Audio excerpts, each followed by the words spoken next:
this lesson is to show you how to calculate the percent change in something that's happening. Percent change could be the percent increase, the percent decrease. Sometimes it is called the percent error. The key here is the change, the percent change. We are going to think about our percent proportion that we're used to using. Part over whole equals percent over 100. So when we think about the change, it's really just the part that has changed.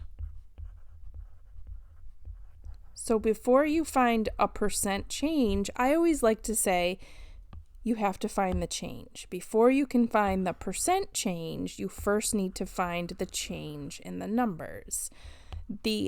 Remember, part over whole. So original, this is just the whole thing that you start with. The whole thing that you start with. And I'm showing you this because I want you to realize it's still the same proportion, the same percent proportion that we're used to. The percent is going to be the percent change, and it's always over 100. So let's look at a few examples. So Dylan bought a leather jacket for $260. It's now on sale for $208. What is the percent change in price?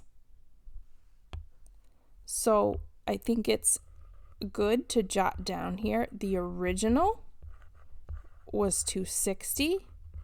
The new is $208. This is how we calculate the change. So the change is going to be $260 minus $208.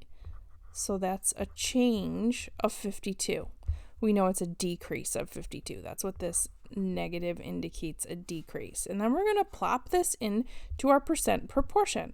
So we're going to take our change. Again, it's the change over original, the part that changed over the whole thing you started with.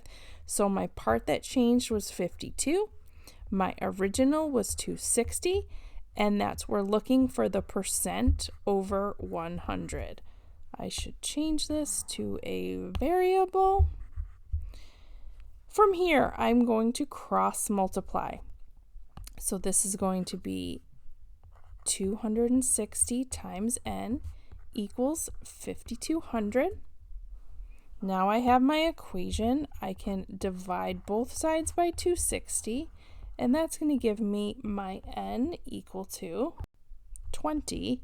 And because this is a percent, we're going to add a percent sign, and we're going to indicate even further that this is a decrease. So this is a 20% decrease, and our decrease came from knowing that we started at 260 and we went down. So we subtracted 52. That's going to be our final answer. For the next example, find the new number when 75 is decreased by 26%. Because 75 is our original number, what we can do is we can find what 26% of that is and then subtract. So starting here, remember we're going to take we're not sure what the part is.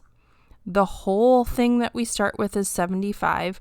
We know we're decreasing that by 26%. So what we can do here is cross multiply. 75 times 26 is 1950. Now I can divide both sides of this equation by 100 so that I can solve for n, and that's going to give me 19.5. Now remember, this is the part or the change. So to decrease, we have one more step here. We're going to take 75. This is almost just like a discount problem. We're going to 75 and we're going to subtract 19.5, and that's going to give us 55.5 as our answer.